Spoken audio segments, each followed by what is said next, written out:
Welcome to your free video lesson from TeachUComp Incorporated. Be sure to check out your exclusive discount offer at the end of your free lesson. To use the brush tool, first select it from the Tools palette and make sure that the color that you want to apply to the image is selected as the foreground color. So for example, we'll go into the Tools palette, we'll give a click on our brush, and we're going to change our foreground color to a little bit of a darker green and click OK. You also want to make sure that you've selected the appropriate layer to which you want to add the brush strokes and that you've got it selected over in the Layers palette. That's over here, remember. Now, the highlighted layer is the one that you want to add the brush strokes to when it's applied. This particular image we're just working with has one layer, so it doesn't apply, but oftentimes if you're trying to apply an effect and it doesn't appear in the image, you might have the wrong layer selected in the image, so always check that. To use that brush tool then, you just click and drag with the circle that appears into the image to paint. The circle represents the width of your brush. Now if the lines aren't appearing as you wish, remember that you can reverse your steps in the History palette and try again, or in this case simply undo by pressing Ctrl and Z on your keyboard. Let's look into the options bar with that tool selected and we'll see the different options that we have that affect how the brush tool will interact with the underlying layer of the image.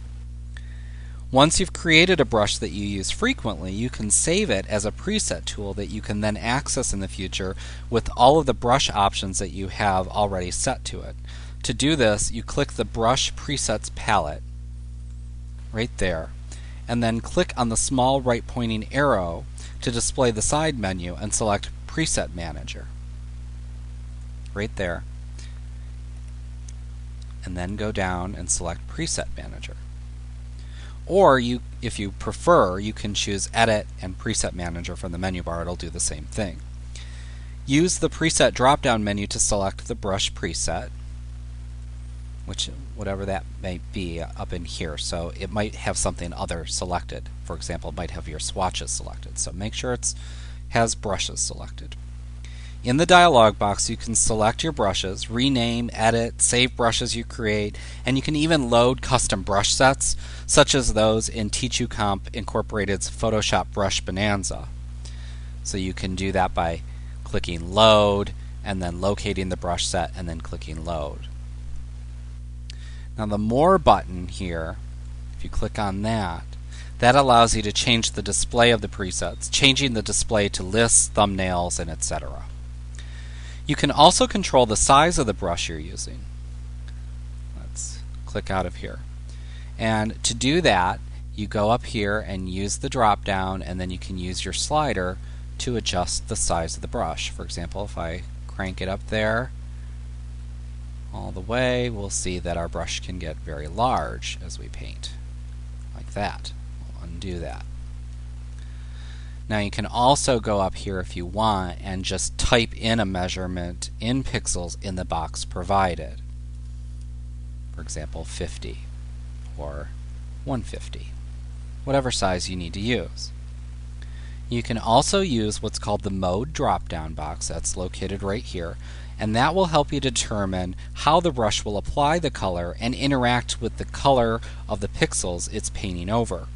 There are several color modes that you see here, and we'll examine those in the next section of the manual. And in the tutorial here, we'll be talking about some of the different blending modes, but for a complete list, please refer to your manual and what they do. To the right of that, you can use the opacity drop-down located right here, and that will set the transparency level of the paint that you're using, and you can set that with that slider that appears when you use the drop-down. If you want to use the current brush as an airbrush, you click the airbrush button that's located right here at the right end of the options bar, and this will allow you to apply gradual tones to an image, simulating an airbrush technique. Down at the end here, we also can set tablet options. And there you can set preferences for what can be controlled with the pen of most pressure-sensitive digitizing tablets if you're using one of those. These optional hardware devices allow you to paint with a pen tool in your hand instead of using the mouse and keyboard.